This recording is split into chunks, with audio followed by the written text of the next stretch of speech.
नमस्कार मित्रों, आज आपके समक्ष एक महत्वपूर्ण विषय को लेकर आया हूं।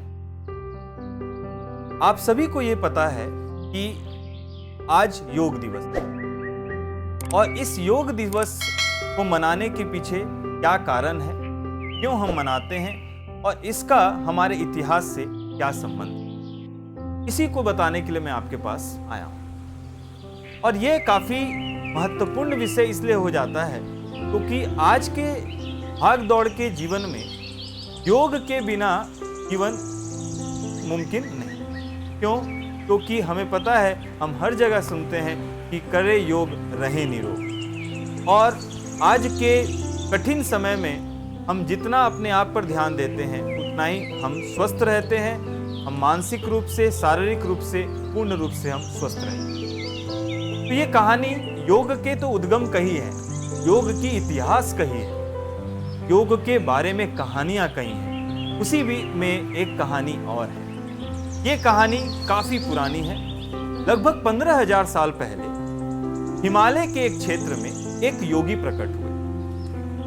यह योगी अपने साधना मुद्रा में थे और ये साधना मुद्रा से उनको, अब कोई भी आपके आसपास के क्षेत्र में कोई नया चीज आता है तो हमारी ध्यान सबसे पहले उसके ऊपर जाता है। क्योंकि वो योगी के रूप में प्रकट हुए थे तो लोगों के मन में काफी जिज्ञासा थी।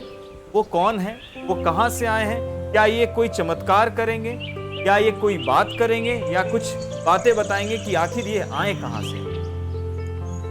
तो इसी को देखते हुए जो उस क्षेत्र के आसपास के लोग थे धीरे धीरे एकत्रित होने लगे, इकट्ठा होने लगे। इसी दौरान कोई आया, फिर देखे, कोई गया।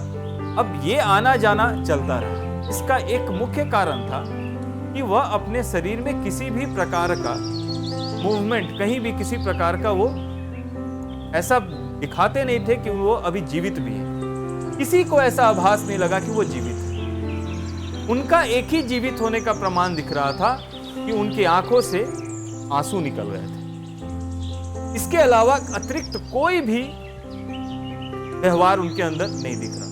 इसको देखते हुए एक चीज देखा गया कि लोग आए और लोग गए। इसका मुख्य कारण हमने भी देखा। जैसे मैं आज आपको बोलूं कि आप मेरा लेक्चर को या मेरी बातों को 4 घंटे बैठ के सुनो। अब ये 4 घंटा आप सुनते, आपके मन में आ जाएगा कि बीच में अंतराल मिलेगा कि नहीं मिलेगा, पानी मिलेगी कि नहीं मिलेगी, भोजन के लिए कोई सामग्री मिलेगी कि नहीं। और अगर मैंने आपकी बात सुनकर आपके लिए पानी की व्यवस्था कर दी तो आप पानी के बाद भोजन की रिक्वायरमेंट देंगे। अगर भोजन आपको मिल गई तो आप उसके बाद हो सकता है आपको नींद आए और इस तरह से आप 4 घंटा यहाँ पर आसानी से नहीं बिता पाएंगे। यही चीजें हमारे जीवन में भी देखने को मिलती है कि चीजों को हम काफी समय तक नहीं कर पाते हैं और इसके कारण हम बीच में कई चीजों को छोड़ देते हैं। तो उन योगी के आसपास जो लोग बैठे थे आए गए, क्योंकि वो कोई ना चमत्कार दिखाते थे ना कोई व्यवहार दिखाते थे। लेकिन उसमें उन भीड़ में से 7 लोग ऐसे थे जो वहां पर बैठे रहे और 7 वही थे जो उनको समझ पाए कि ये साधना किस प्रकार की साधना है। और यही 7 लोग अंत तक सम्मिलित रहे और यही 7 का नाम हुआ सप्तऋषि। तो आप जो सप्तऋषि सुनते हैं यही 7 ऋषि थे जिनको हम सप्तऋषि। ये सप्तऋषि को पहली बार आदि योगी ने अपना ज्ञान देने के लिए चुना और अपनी ज्ञान देने की शुरुआत उन्होंने कब की? तो उन्होंने ज्ञान देने की शुरुआत जब सूर्य दक्षिण के तरफ मुड़ गया था और यह समय होता है 21 जून को, जिसको हम हिंदी में, इंग्लिश में समर सोलिस्टिक्स भी कहते हैं। और इसी तरह 21 जून को जब दक्षिण दिशा में उन्होंने भी अपने आप को मोड़ा और उस दिन से दीक्षा देने की शुरुआत।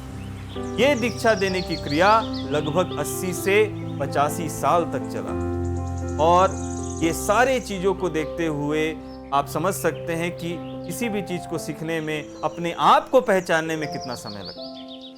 ये 85 साल सीखने के बाद ये जो सप्तऋषि से वो विश्व के अलग अलग दिशाओं में चले गए। आदि योगी ने बताया था कि किसी मनुष्य को अपने अंदर की चीजों को पहचानना है तो उसके कुल 112 तरीके होते हैं और यही 112 तरीकों को सातों में 16-16 करके बांट दिया। और ये 7 कुछ दक्षिण के दिशा में गए, कुछ अमेरिका के दिशा में गए, कोई उत्तरी भाग में गए, कुछ हिमालय, भारत जिस हिस्सा में हिमालय के वहाँ गए, और दक्षिण में अगस्त्य जी भी पहुँचे थे। तो ये सातों अपनी दीक्षा देना लोगों को, हर एक लोगों को इसकी कीमत को समझाते गए और अपने ज्ञान को लोगों को बांटते गए।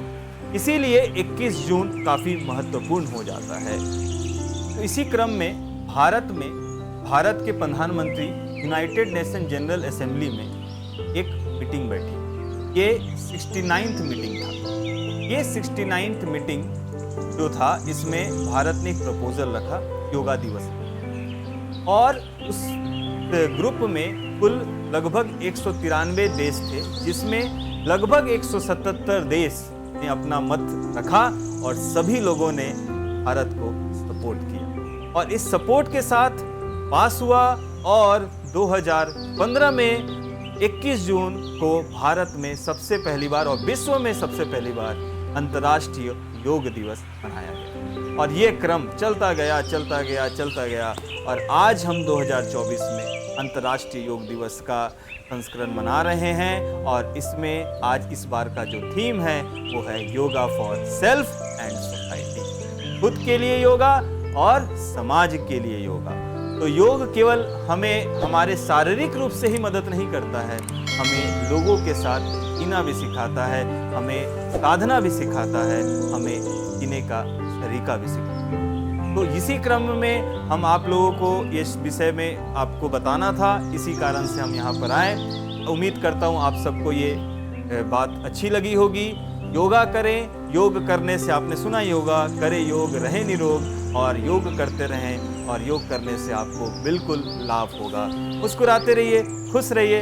हम फिर कई अन्य विषयों के साथ मिलेंगे, तब तक के लिए नमस्कार।